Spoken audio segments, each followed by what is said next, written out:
Men iPhone XR sotib oldim. Qanchaga deysizmi? 5200 rublga. Bu telefon 8 yil oldin chiqqanda $750 edi. Hozir bo'lsa 10 baravar arzon. Pasti $75. Sardor, nimaga pulingni uvol qilib bu telefonni olding deb so'raytirgan bo'lsangiz, ko'chada ko'rsam bir ikkitasida bor bu telefondan. O'zimizni xazika ham qizildan ishlatadi. Issiqlikdagi bolalar bo'lsa ham bir ikkitasida bor. Men so'radim, nima qilasan, almashtirmaysanmi hali bu telefoningda yangisiga desam. Aka, bu telefonni olganimda vasha qimmatga olganman. Endi bu telefon tugaguncha ishlataman dedi. iPhone XR 13 Pro, iPhone XR 14 Pro, iPhone XR 15 Pro, 16 Pro, 17 Pro, 18 Pro chiqsa ham menimcha bu telefon o'zgarsa kerak. Опасно, но безопасно degan telefon shu bo'lsa kerak. Nima ular deytirgan bo'lsak, bu telefon bilan men parallel ravishda Outstore Samsung telefonini ham ishlatdim.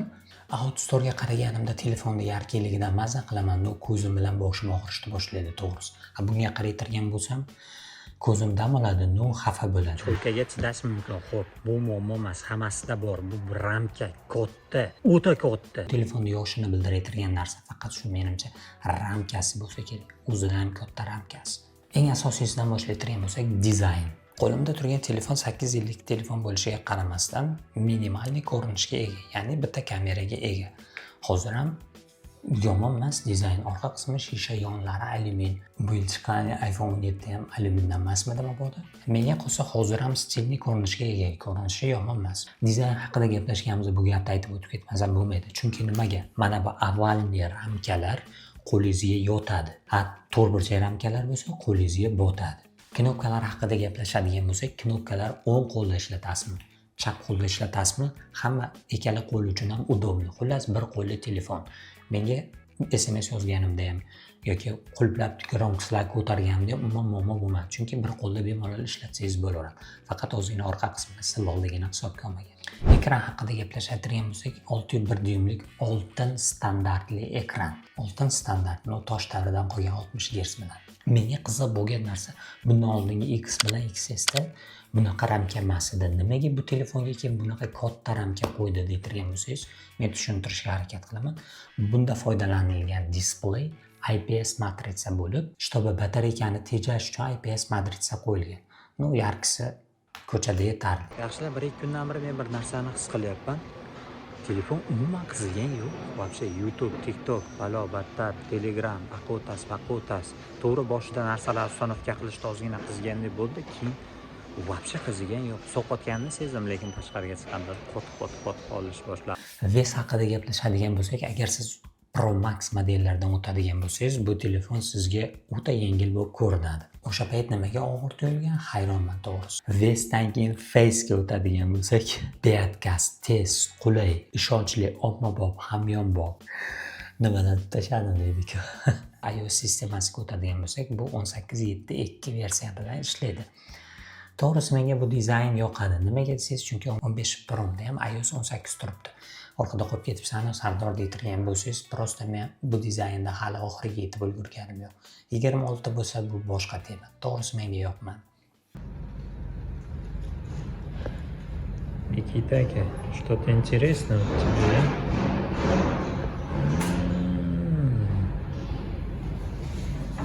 Protsessor haqida gaplashadigan bo'lsak, bunda A12 Bionic turibdi, 3 GB operativka bilan.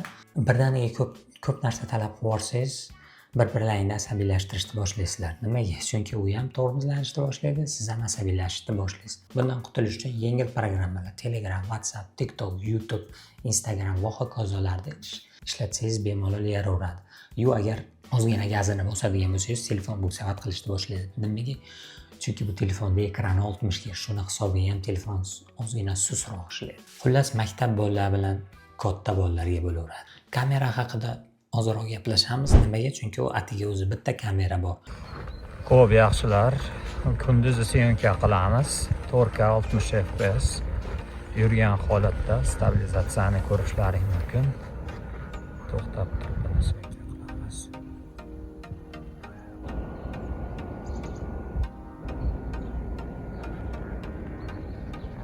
4K 60 FPS, mana qorong'i. Kechqurun yo'lga olyapman. Mana stabilizatsiyani ham ko'ramiz keyin. Menimcha yomon emas. Oldi kamera.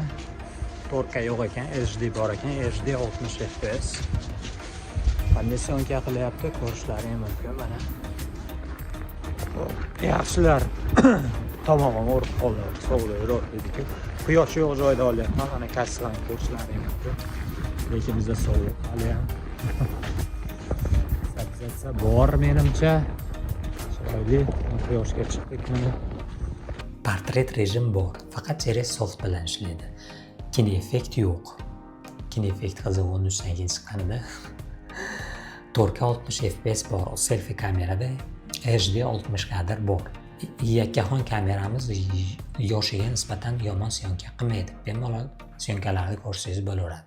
Xo'p, yaxshilar, 3-4 kun bo'lib qoldi. XR'da ishlatishni boshlaganimga ikkita xabar bor, biri yaxshi, biri yomon. Birinchi yaxshi xabarni gapiradigan bo'lsak, ekran 60 Hz moslashib qoldi mencha kostyumasan. Odam hamma narsaga moslashar ekan deydi-ku. Aytgancha Azonga keldim, steklo zakaz qilgandim. Xo'p, yomon xabarga keltirgan bo'lsak, 77 yonkus bilan olgan edim. 2-3 kunda o'zi sraz 75 ga tashlab yubordim. Shokdaman dedi-ku. Bu telefonning eng muammoli tomoni shu bo'lsa kerak. Nimaga desangiz, chunki ikkinchi qo'ldan telefon olsangiz, обязательно shu yonkus tushganini olasiz. Kamiga 15 vatli super sekin zaryadka. No uzoqqa ham yetmaydi, uzoq vaqt zaryadlaydi dedi-ku. Uzoq yonda dedi-ku. Baribir bu masalaga mo'ralab o'tib ketmaslik kerak, jiddiy qarash kerak. Nima desangiz, 3-4 soatga yetadi xolos bu zaryad. Shu bilan tugaydi. Xo'p, yaxshilar, mana yonkus 75% ga tushib ketdi.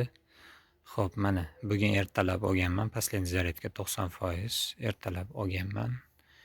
7 dan qilamiz bugun. Mana 2 soat 38 minut. Yana bitta foydali tomoni, bu telefonni olganingizdan keyin yaqin do'stlaringiz sayfiga powerbank bilan zaryadka ham qo'shiladi. Bunday o'ylab qarasangiz, yaqin do'stlar og'ir paytda yuklarni yengillatish kerak. Bu bo'lsa sizga дополнительный yuk qo'shadi. iPhone o'ta katta hurmat qiladigan tomoni mana shu vibratsiyasi bo'lsa kerak. Nima? Chunki siz bezok qilganingizda, SMS yozganingizda, SMS kelganda, telefon kelganda, budilnik, xullas butun korpusda his qilasiz vibratsiyani. Korpusda har bitta qismida, qo'lingizda, cho'ntagingizda, qo'yganingizda, stolda, xullas hamma joyda his qilsa bo'ladi. Zvuk haqida ozroq gaplashib o'tib ketamiz. To'g'risi, men постоянно naushnikda yurganim uchun qulog'imdan shubhalanishni boshladim, lekin o'ylab qarasam, bu 8 yil davomida mahallani hamma changlarini yig'ib kelgani uchun tepa kolonka уже pastlab ketib bo'lgan. O'shaning uchun bunda haligi stereo zvuk bor, ну, качественный zvukni kutmasligingiz kerak, chunki уже 8 yil bo'lyapti bu telefonga. Lekin zapis super, muammo yo'q. Mikrofon chotga ishlaydi. Tugagan batareyka, o'zidan katta ramka, kamera bitta, shisha krishka, alyumin ramka, medlenniy lighting zaryadka pastda, face turton tepada. Boshni qotirning bu telefon bilan deytirgan bo'lsangiz, to'g'risini aytadigan bo'lsam, o'sha 8 yil oldin bu telefon bilan birgalikda S9, A8 degan telefonlar ham chiqdi. Lekin ko'chaga chiqib qarasangiz, umuman o'sha telefonlar ko'rmaysiz, lekin bu telefonni ko'chada ko'rishingiz mumkin. Shaxsan men masalan juda ko'p ko'rdim. Bu gapim bilan men Samsungchilarning yuragiga xanjar sanchigan bo'lishim mumkin, lekin bu gaplarni aytishim kerakda aytdim to'g'risi. O'tdaja, hayvonlar! Otlaring! Bu telefonni ishlatayotgan odamlar o'sha injiqliklari bilan moslashib ketib bo'lgan. Ularga prosta iPhone kerak, xolos, boshqa hech narsa kerak emas. Shunchaki ishlatgani telefon kerak. Oxirgi so'z o'rnida nima deyish mumkin? Agar sizda 500-1 million pul atrofida bo'ladigan bo'lsa, boshni iPhone XR yoki qandaydir yangi budjetni Redmi A3 ni endi bilmayman qanaqadir telefon olgandan ko'ra, bu yaxshi variant deb hisoblayman.